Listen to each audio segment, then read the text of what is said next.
नमस्कार दोस्तों, मैं बालाजी भोपाल से आज एक और वीडियो के साथ। मैं ज़्यादातर अपने टीम में ये बात देख पाता हूँ और कहीं ना कहीं हर टीम में ये समस्या है। यकीन मानिए, हर टीम में ये समस्या है। हमें इसको फॉलो करने की आवश्यकता है, जानने की आवश्यकता है कि हमें करना क्या चाहिए। और मैं बात करूँगा लर्निंग प्रोसेस के ऊपर। ये सबसे बड़ी समस्या क्यों है ना। कई लोगों ने बोला सर ज्वाइन तो करवा दिया लेकिन कुछ आता ही नहीं है। कई लोग 6-6 महीने हो गए, साल भर हो गए ज्वाइनिंग की, अभी तक फॉर्म भरना नहीं आता है। तो लर्निंग प्रोसेस है क्या, मैं आज आपको कुछ उदाहरण के माध्यम से बताता हूँ कि लर्निंग क्या है, लर्निंग क्यों करना चाहिए हमें।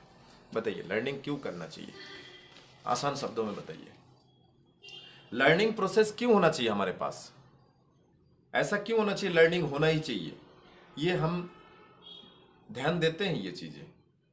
लर्निंग हमारे पास होना चाहिए। लर्निंग LEARN, LEARN, लर्न होना चाहिए। और लर्न इतना करिए कि एल हट जाए। लर्न इतना करिए कि एल हट जाए।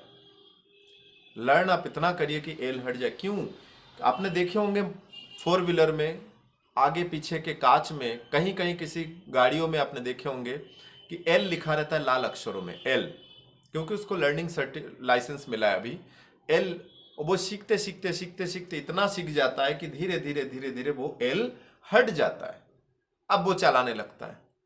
ये ड्राइविंग पर्पस पे। कमाने के पर्पस में क्या है, कमाने के पर्पस में इतना सीखिए, इतना लर्निंग करिए, इतना लर्निंग करिए, लर्निंग करिए, लर्निंग करिए कि ये एल हट जाए। जब ये एल हट जाएगा, LEARN, एल हट जाएगा, तो यकीन मानिए आपकी EARN चालू हो जाएगा। एल हट जाएगा तो EARN चालू हो जाएगा, जिसे अर्न बोलते हैं, कमाई, वो चालू होगा। कई लोग माने इतने जिद्दी होते हैं कि सीखना ही नहीं है हमें तो, लेकिन आपके पास प्रॉब्लम बहुत बताते हैं। अरे मेरी तो कमाई नहीं आ रहा है, मेरे तो ये नहीं हो रहा है, मेरे तो पे आउट्स नहीं बन रहा है। माने इतने जिद्दी है कि आप अच्छे से भी समझाएंगे कि सर जितना सीखेंगे उतने कमाई बढ़ेगा। क्यों? क्योंकि एक बात बताइए मुझे, एक ही कॉलेज में, एक ही कॉलेज में 40 स्टूडेंट पढ़ रहे, first year, second year, third year, fourth year, मतलब फाइनल ईयर, एक ही कॉलेज में पढ़ रहे हैं। चाहे वो आप वकालत ले लीजिए, कानून के BLLB, या आप ले लीजिए मेडिकल पढ़ाई, कोई भी पढ़ाई आप ले लीजिए। डिपेंड क्या करता है, आप देखिए, एक ही कॉलेज में पढ़ रहे सर, एक ही किताबें पढ़ रहे, एक ही प्रोफेसर पढ़ा रहे, सेम प्रोफेसर उनको भी पढ़ा रहा है, सब लोगों को। अब इसमें से समझदारी क्या है सर? इसमें से ये देखिए, जब पढ़ाई खत्म होने के बाद जब अपने अपने कर्म क्षेत्र में जाते हैं तो कोई लाख रुपए कमाते हैं और कोई 10,000 रुपए कमाते हैं, कोई 20,000 रुपए कमाते हैं, कोई 50,000 कमाते हैं। ये क्या महत्व, क्या है इसका, इसका रीजन क्या है, इसका रीजन क्या है, ये आपको भी पता है। पता हमें सब है। हमारे घर में जो बच्चे हैं ना, उनको सिखाने के लिए हम सब है। लेकिन जब हमारी बारी है कि हमें बोल रहा है हमारे सीनियर की मीटिंग में आइए, डेली 1 घंटा आप मीटिंग में, जूम मीटिंग, आजकल तो आसान हो गया सर। पहले तो आपको फिजिकल मीटिंग में जाना पड़ता था। फिजिकल मीटिंग में आप बहाने मार सकते थे, वहां खर्चा भी होता है, 40 किलोमीटर कौन जाए। सर यहाँ पे आपके पास आप आसान हो गए। जूम एप्लीकेशन डाउनलोड करिए, लिंक पे जो आपके सीनियर के माध्यम से लिंक आ रहा है उस लिंक को शेयर करिए और लिंक को क्लिक करिए, जूम आपका चालू हो जाएगा। कई लोग बहाने देखिए, कई लोग, सर मेरा तो जूम मुझे चलाना नहीं आता है, सर मुझे टाइम का याद नहीं रहता, काम करते करते टाइम। अरे भाई, आपके हर बहाने का सामने वाले के पास जवाब होता है, आपके खुद के पास भी होता है।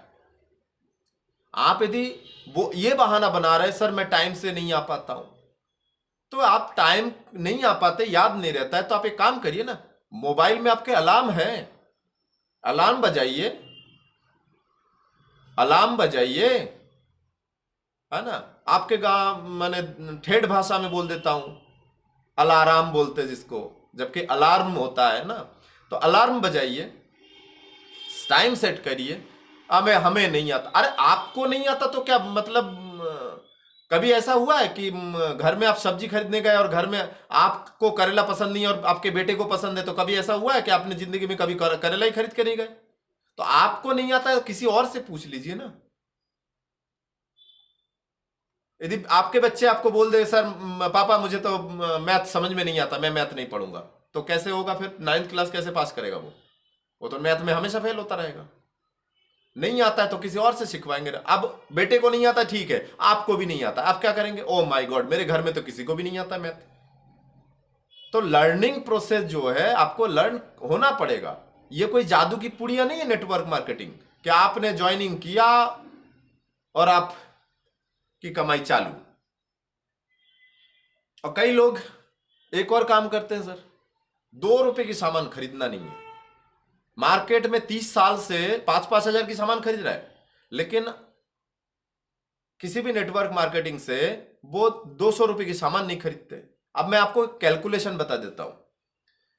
कई लोग मुझे भी मिले कि सर मेरा पे आउट्स नहीं आया। मैं उनको जब चेक करता हूं तो देखता हूं कि पिछले महीने 75 रुपए की, उसके पहले के महीने में 200 रुपए की, उसके पहले के महीने में 40 रुपए की, या 500 रुपए की, 1000 रुपए। सर एक बात मैं आपको क्लियर करता हूं आज। मान लेते हैं एक उदाहरण, एवरेज ले लेता हूं कि आपने कोई सामान खरीदा 200 रुपए का, 1000 रुपए का सामान खरीदा आपने। अब जब आपने 1000 रुपए की सामान खरीदा, उसमें पॉइंट कितना मिला? बिजनेस वॉल्यूम, बिजनेस पॉइंट, अलग अलग कंपनी के थोड़ा सा नियम, किसी में बी भी बोलते हैं, किसी में पी भी बोलते हैं ना, पॉइंट परचेजिंग वॉल्यूम बोलते हैं। तो आपका परचेजिंग वॉल्यूम कितना बना? 50% मान लेते हैं, नियर अबाउट। यदि 50% पॉइंट है 1000 रुपए की सामान खरीदने में, तो आप समझिए पॉइंट कितना मिला? 500। अब इस 500 का यदि आप 10% पे भी बैठे तो 50 रुपए बनता है सर। आपका पे आउट जो है वो 10, कैशबैक जो है वो 10% बनता है। आपके खाते में पे आउट, जो पे आउट नहीं बोल सकते इसको, कैशबैक बोल सकते हैं। ये कैशबैक है, इसको पे आउट नहीं बोल सकते, क्योंकि आपकी खरीदारी से हो रहा है। तो ये हो रहा है सर, हो रहा है ना। तो ये हमें समझने की आवश्यकता है सर, ये हमें समझने की आवश्यकता है कि पे आउट्स क्या है और कैशबैक क्या है। कैशबैक खुद की खरीदारी से आए तो कैशबैक। यदि हमने कुछ चर्चा किया और चर्चे करने से कुछ टीम डेवलप हो गए, तो वो वहां से जो आएगा वो पे आउट होगा। तो आपका जो कैशबैक आ रहा है वो मान लीजिए 50 रुपए, और आपने 200 रुपए की सामान खरीदा, 100 पॉइंट बना, 10 पे आउट बनेगा। आपका जो कैशबैक है 10 रुपए बनेगा। अब 10 रुपए देने के लिए क्या करेगा सर? भारत के रिजर्व बैंक का नियम भी है सर, 250 रुपए के नीचे अकाउंट ट्रांसफर नहीं होता किसी भी कंपनी से, है ना। तो आपको समझने की आवश्यकता है। हाँ, लेकिन यदि आपका 100 रुपए बन रहा है या 50 रुपए बन रहा है, तो वो इस महीना नहीं आएगा, तो अगले महीना फिर 50 मिला के 100 हो जाएगा। फिर ऐसे करके 4-5 महीने में आएगा सर आपका, 4-5 महीने में आएगा। 250 रुपए होने तक 4-5 महीने लगेगा ना। तो ये हमें जानने की आवश्यकता है। कुछ लोग इतने ठेठ होते हैं, मुझे बोलते हैं सर, मैं तो सीधा बोलता हूं कि काम करते हैं, मैं एक्चुअली आरसीएम करता हूं, तो मैं एक बात बताता हूं कि भैया एक काम कर, तेरे जो 20 रुपए है ना, एक काम करना, मैंने आदरणीय हमारे सीएमडी सर को बोल दिया है, वो राजस्थान से निकल चुके हैं हेलीकॉप्टर से, तुम्हारे घर पे आ रहा है, पेमेंट देने आ रहा है 20 रुपए। तुम उनके लिए स्वागत के लिए एक पानी की बोतल जरूर खरीद के रखियो, कम से कम इतना तो कर लेना, पानी की बोतल, पानी पिला देना उनको। तो फिर वो हंसी आते हैं उनको, क्योंकि पानी की बोतल उससे महंगा है पे आउट से। तो सीखने के ऊपर फोकस करिए सर। डायरेक्ट सेलिंग एक बड़ा ग्रंथ की तरह ही है। क्यों? क्योंकि डायरेक्ट सेलिंग जो है अलग अलग मेंटेलिटी के साथ काम करना होता है। तो अलग अलग मेंटेलिटी को मैनेज करना होता है, अलग अलग मेंटेलिटी के हिसाब से काम करना होता है। तो सीखना तो पड़ेगा आपको। जब तक आप सीखेंगे नहीं, काम नहीं बनेगा सर, नहीं बनेगा कोई भी काम। आप बताइए, कोई भी काम बिना सीखे, कोई एक वकील पढ़ाई करके वकालत करने गए और कोर्ट में ट्रेनिंग नहीं लिया हो, कोई डॉक्टर ही पढ़ाई करके किसी सीनियर डॉक्टर के पास ट्रेनिंग नहीं लिया हो, वहां आप 6-6 साल ट्रेनिंग लेने के लिए तैयार है, वहां आप 6-6 साल मेहनत करने के लिए तैयार है, यहां 6 महीना ट्रेनिंग लेने के लिए तैयार नहीं है।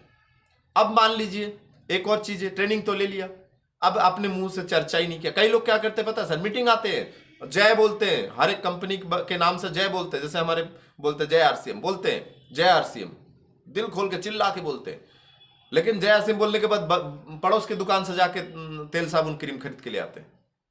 उसके बाद मीटिंग में आते हैं, सीनियर के कहने पे मीटिंग में आ जाते हैं रिस्पेक्ट रखने के लिए, महीना भर मीटिंग में आते हैं, लेकिन उस मीटिंग को जो दिमाग में गया उसका यूज बाहर नहीं करते सर। अब आपने डॉक्टरी सीख लिए, सीनियर्स कैसे ऑपरेशन करते सब सीख लिए, अब आपने कभी क्लिनिक खोला ही नहीं है, या कभी आपने नौकरी किया ही नहीं, डॉक्टरी किया है तो पेशेंट को कभी आपने खुद से किया ही नहीं है ट्रीटमेंट, तो होगा कभी सर? उसको अप्लाई तो करना पड़ेगा ना जो आपने सीखा है। कई लोग अप्लाई नहीं करते सर, उनको कितना भी बोल दो, या तो शर्म के कारण अप्लाई नहीं करते, शर्म संकोच के कारण अप्लाई नहीं करते। तो शर्म संकोच या आम बात है, तो आप अपने सीनियर को बुलाइए, अपने घर में सीनियर को बुलाइए, उनसे 2-4-10 लोगों से मिलवाइए, जब वो मिले 10 लोगों से बात करें, देखिए आप ऑटोमेटिक उनके बीच में बोलने लग जाएंगे, बिल्कुल बोलेंगे सर।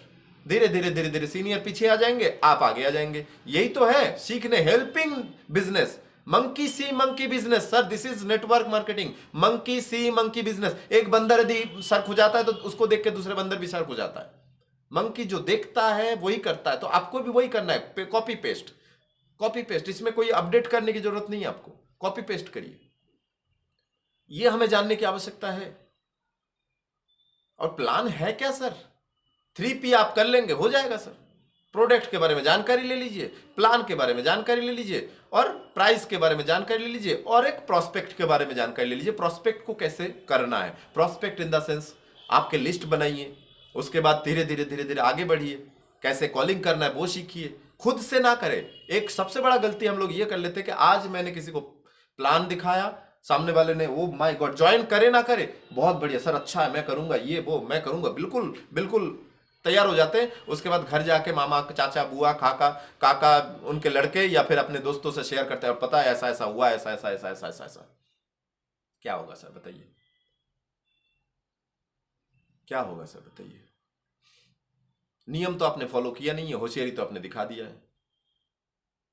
किसी को ऑपरेशन, आपके घर में किसी को ऑपरेशन करते हो आपने देखा, पेट की भयंकर ऑपरेशन हो रहा है, और भगवान ना करे लेकिन वो ऑपरेशन के टेबल पे ही शांत हो गए,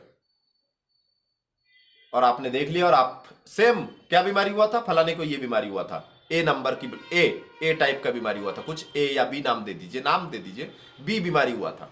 अब किसी को, आपके पड़ोसी को भी वो बी बीमारी हुआ है, आप उसको जाके बोलिए कि पता है ऐसा ऐसा ऐसा ऐसा मैंने ऑपरेशन देखा है, ऐसा ऐसा ऐसा ऐसा ऐसा है, क्या होगा सर? वो तो ऑपरेशन से पहले ही घर पे ही निपट जाएगा सर।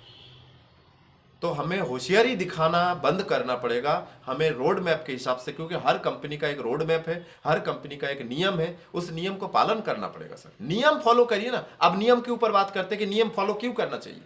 नए व्यक्तियों को ज्यादातर मैं बताता हूं नियम फॉलो, वो होशियार ज्यादा दिखाते, क्योंकि हो सकता है कि आपने दूसरे कंपनी में काम कर लिया हो 2-4-3 महीने, 5 महीने किसी और कंपनी में, किसी और कंपनी में, ऐसे करके आपने समझ लिया कि अरे मेरे कुछ से तो हो जाएगा। लेकिन हर चीज का नियम अलग होता है ना, हर बीमारी का नियम अलग होता है। अब मान लीजिए एक नियम से बात आती है कि मान लेते हैं कि मैं किसी हॉस्पिटल में चला जाऊं डॉक्टर को दिखाने कि डॉक्टर साहब मेरे पेट में दर्द हो रहा है, और डॉक्टर यदि बोल दे ठीक है बालाजी सर एक काम करिए, आप अंदर पहुंचिए, नर्स को बुला दिए, नर्स ऑपरेशन थिएटर रेडी करो, सर का ऑपरेशन होना है, तो बालाजी सर तो डर जाएंगे, क्यों पहली बार गए, डर जाएंगे। ये कोई तरीका है नहीं ना, उसका भी एक नियम है ना। तो नियम क्या कहता है सर? नियम ये कहता है कि भाई मैं गया तो वो डॉक्टर पहले प्राथमिक उपचार करेंगे, बीमारी को सुनते हुए प्राथमिक उपचार करेंगे, उसके बाद यदि उस प्राथमिक उपचार से नहीं हो ठीक तो फिर वो एक्सरे करेंगे और थोड़ा सा हार्ड टाइप के ट्रीटमेंट करेंगे। यदि एक्सरे करने के बाद हार्ड टाइप के ट्रीटमेंट से भी नहीं हो तब शल्य चिकित्सा, मतलब ऑपरेशन। ये नियम है ना। और आखिरी वाला पहले कर दे तो आप भी वही गलती कर रहे हो। 10 लोगों को आपके सीनियर यदि आपको तो पहली बात तो आपको 50% समझ में आया, 70% समझ में आया, कुछ लोग तो बोलते मुझे पूरा समझ में आया, तो मैं मान लेता हूं 80% समझ में आया। आप किसी को समझाने जाओगे तो जैसे आपके सामने वाले ने, आपके दोस्त ने, आपके भाई ब्रदर जानने पहचानने वाले ने आपको कंपनी समझाया, जिस तरह से समझाया, पे आउट दिखाए होंगे, फिर कुछ जानकारी दिखाए होंगे, नेट पे सर्च करके कुछ सबूत दिखाए होंगे, सारी चीजें देखने के बाद आप एग्री किए ना। और आप जब प्लान दिखाने जा रहे हैं क्या आपके पास वो सारी चीजें हैं? आपसे ये भी दिखाया गया कि ये देखिए डेमो, प्रोडक्ट डेमो, आप क्या किसी को दिखा पाएंगे घर जाके? नहीं ना, लेकिन अपनी होशियारी तो दिखा देंगे। तो ये चीजें हमें बंद करने की आवश्यकता है, यहां हमें समझने की आवश्यकता है। तो जरूर आप इसके ऊपर फोकस करें, सीखने के ऊपर फोकस करें। और मैं हमेशा बोलूंगा सर, जो सीख रहा है, आप जिस टीम में हैं उस टीम में देखिए, जो सीख रहा है उसके कमाई ज्यादा आ रहा है सर। वो कहां तक पढ़े लिखे से मतलब नहीं है, जो सीख रहा है उसका कमाई ज्यादा आ रहा है। और सीखने के लिए पढ़े लिखे होने की जरूरत नहीं है सर। कई मैकेनिकल इंजीनियर से ज्यादा कमा रहा है मैकेनिक, जिसने कभी 8 तक या 9 तक नहीं पढ़े हो। कई गवर्नमेंट शब्द का यूज नहीं करना चाहिए यहां पे, माफी चाहता हूं। कई पढ़े लिखे डॉक्टर से ज्यादा कमा रहा है, जिसने कभी डॉक्टर की किताब पीएमटी के एग्जाम तक नहीं दिया, उससे ज्यादा कमा रहा है। सीखा है सर। किताबी ज्ञान की अपेक्षा सामने वाले ने उस क्षेत्र में ज्यादा नॉलेज लिया है। यह हमें जानने की आवश्यकता है। आप कहां तक पढ़े लिखे हैं, नहीं लिखे, पढ़े लिखे नहीं है, कोई फर्क नहीं पड़ता। आप काला है, गोरा है, मोटा है, ताजा है, कोई फर्क नहीं पड़ता। आपकी कमाई कितनी है, आप कितने अमीर है, कोई फर्क नहीं पड़ता है सर। आपको इस बिजनेस में यदि आगे बढ़ना है तो आपको सीखना पड़ेगा, आपको सीखना पड़ेगा। आप कितनी उम्र है उससे कोई फर्क नहीं पड़ता। आप 60 साल के, कई लोग अपने आप को होशियारी दिखाते हैं, मैं 60 साल का हूं, ये 25 साल का मुझे सिखाएगा। सर वो आपसे पहले उस कंपनी में ज्वाइन किया तो उसने सिखा दी है, तो वो सिखाएगा, आपको सीखना पड़ेगा। यदि उसकी शिक्षा उसको लग जाए कि मैं नहीं सिखा पा रहा, तो वो अपने एक्टिव अपलाइन से सिखाएगा, वो अपने एक्टिव अपलाइन से सिखाएगा सर। आप अपने क्षेत्र में गोल्ड मेडल है, आप अपने क्षेत्र में परफेक्ट है, लेकिन यदि आपसे पहले उसने इस कंपनी को ज्वाइन किया तो वो इस कंपनी में परफेक्ट है सर। हमेशा ध्यान रखिए सर, इस चीज के ऊपर फोकस करिए। बहुत बहुत धन्यवाद। नमस्कार सर।